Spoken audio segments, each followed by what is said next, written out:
بابر اعظم ته یو ځل بیا الله پاک لوی عزت ورکو. یو طرف ته تاسو ګورئ بابر اعظم د پاکستان د ټي 20 ټیم نه پی سی بی بهر کړی دی. پاکستان کرکټ بورډ سلمان علي هغه په کپتانۍ کې یو نوې ټیم جوړ کړی دی چې پکې رضوان او بابر اعظم نشته.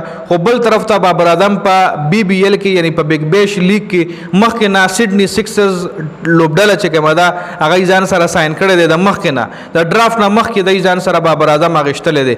په دې باندې په دې ویډیو کې ډیټیل سره خبره کوو. تاسو به هم کمنټ کوئ چې آیا بابر اعظم د پاکستان په ټي 20 ټیم کې شاملول پکار دي کنه. بابر اعظم څومره غټ برانډ دی، بابر اعظم څومره غټ نوم دی. بگ بیش والا ولې بابر اعظم ځان سره وایشتو. نو په دې ټاپک باندې په دې ویډیو کې مکمل تبصره کوو. نو ویډیو خپل هم مکمل وګورئ او ها تاسو به کمنټ لازمی کوئ. د تاسو کمنټ په ذریعہ کوم د تاسو پوینټ اف ویوز چې کوم دی هغه هم ځان سره به ان شاء الله بیا نیکسټ ویلاګ کې شریک کوم. جی سیډني سکسر بابر اعظم د ډرافټ نه مخکې خپل ځان سره ساين کړی دی. بابر اعظم ته ان او سی الریډي د پاکستان کرکټ بورډ د طرفه د بگ بیش لیگ د لپاره ملو شوې ده. سیډني سکسرز اوس بابر اعظم څنګه اشتل دي. نو سیډني سکسرز یو خپل پروموشنل ویډیو جاری کړی ده چې په هغه کې هغه بابر اعظم هم شامل کړی دی. بابر اعظم په کې داسې شامل کړی دی چې په دغه پروموشنل ویډیو کې د رمیز راجا د کمنټري یو کلیپ هم شامل کړی شوی دی چې رمیز راجا په دغه کلیپ کې د بابر اعظم صفت کوي. بابر اعظم ته کینګ نوم اخلي. بابر اعظم ته پاکستان رائل رائس وای. رائل رائس مطلب رائل رائس یو گاڑی برانډ دی چې دنیا مهنګي ترين گاڑی هغه دی.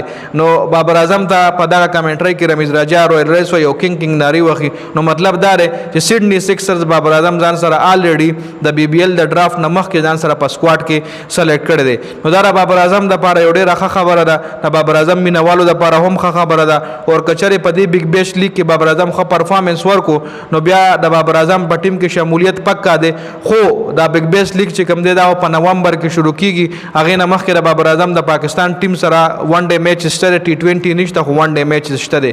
نو که په دغه ون ډے میچز کې بابر اعظم ښه پرفارمنس ورکړل نو بیا د ټیم نه غسو کوم نشي ډراپ کوله. خو بل طرف ته بگ بیش لیگ بابر اعظم ځکه ځان سره په ټیم کې شامل کړي دي. بگ بیش لیگ سیډني سکسرز لوبډلې بابر اعظم ځان سره ځکه په ټیم کې شامل کړي دي چې دا وخت په دنیا کې د کرکټ برانډ چې کوم دی هغه بابر اعظم دی. بابر اعظم یو داسې نوم دی چې داغه د لپاره کراود هم میچ کتلو د لپاره زی او هغه یو غټ برانډ دی چې په کوم ټورنامنت کې هغه شامل وینو هغه ټورنامنت لا براډکاسټرز ایڈورټایزرز ډیر په شوق باندې راځي. څنګه چې ویرات کوهلی یو غټ برانډ نو دغه رنګ بابر اعظم هم کرنٹ چې کوم ایرا ده دا بابر اعظم ایرا ده او په دې کې بابر اعظم کینګ دی جی او په دې کې بابر اعظم یو غټ برانډ دی. نو په دې وجه باندې هر لوبډاله کوشش کوي چې بابر اعظم ځان سره شامل کی. کچره ډیر لري نو کچره په پی ایس ایل کې تاسو کتلیو نو په پی ایس ایل کې چې کله هم د پېښور زلمی میچ نو هغه میچ د پاره کراود ډیر ګڼ تعداد کې راغلیو. هغه میچ ډیر ګڼ تعداد کې کراود کتلې و. دا څه په وجه دا صرف د بابر اعظم په وجه باندې.